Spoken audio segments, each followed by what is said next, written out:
Medical Dialogues Journal Club, your daily dose of health and medical news. I am Dr. Nandita Mohan and I'm going to talk about the Cabana trial today that compared the catheter ablation versus an antiarrhythmic drug therapy in atrial fibrillation cases.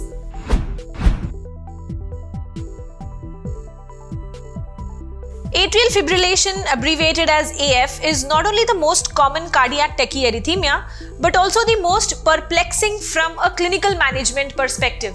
Some patients with AF are symptomatic to the point of disabling decrements in quality of life, while others still remain asymptomatic. Antiarrhythmic drug therapy has been the primary treatment for AF for decades together, but limited effectiveness combined with incompletely assessed risks have led to the development of various other strategies to maintain the sinus rhythm.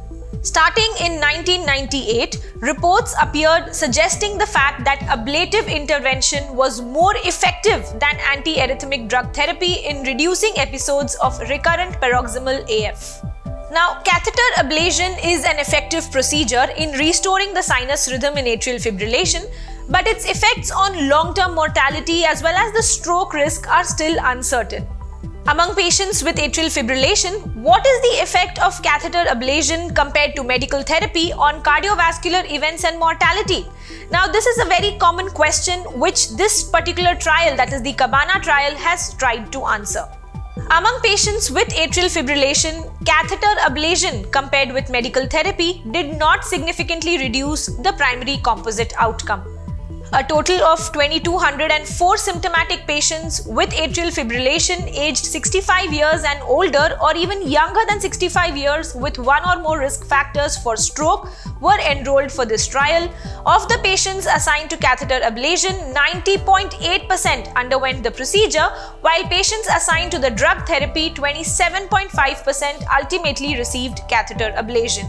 It was then found that among patients with atrial fibrillation, the strategy of catheter ablation compared with medical therapy did not significantly reduce the primary composite and point of death, disabling stroke, serious bleeding, or even cardiac arrest.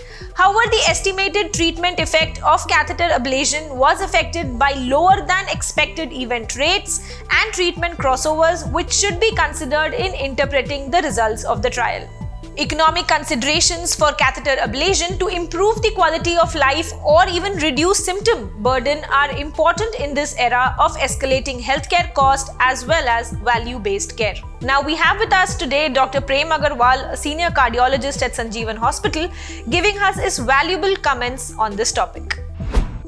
Thank you, Nandita.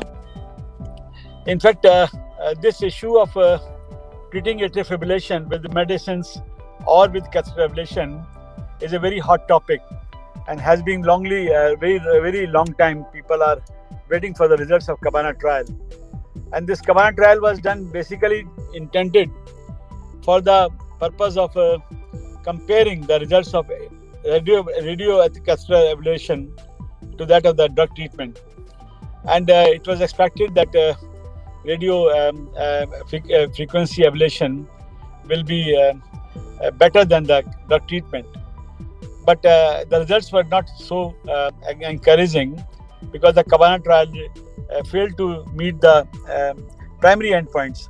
That is, there was any difference of superiority of radio ablation as compared to the drug treatment in mortality. But still, it was taken as a important development because definitely by radio ablation we are able to improve the quality of life. And the incidence of repeat hospitalization with the recurrent attacks of atrial fibrillation were also decreased. So at one point when it said that it was not improving mortality, but definitely the incidence of rehospitalization as well as the quality of life was better. And in many heart failure trials, in fact, we have accepted that repeat hospitalization, if it is decreased, it is a good positive point. So in cases where the medical treatment has failed, or the atrial fibrillation is refractory or relentless and is not being controlled by medical treatment, and the patient is getting repeatedly hospitalized where the quality of life is being affected, radio ablation is a good alternative. So despite the fact that Cabana trial may be negative trial, as far as primary endpoint is concerned. But when we assess the secondary endpoint, the importance of radio ablation in the continuum of the treatment of atrial fibrillation get established.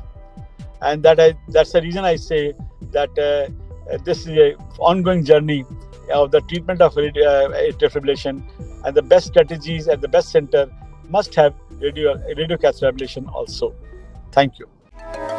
Never miss a medical update from Medical Dialogues. Like, subscribe, and press the bell icon.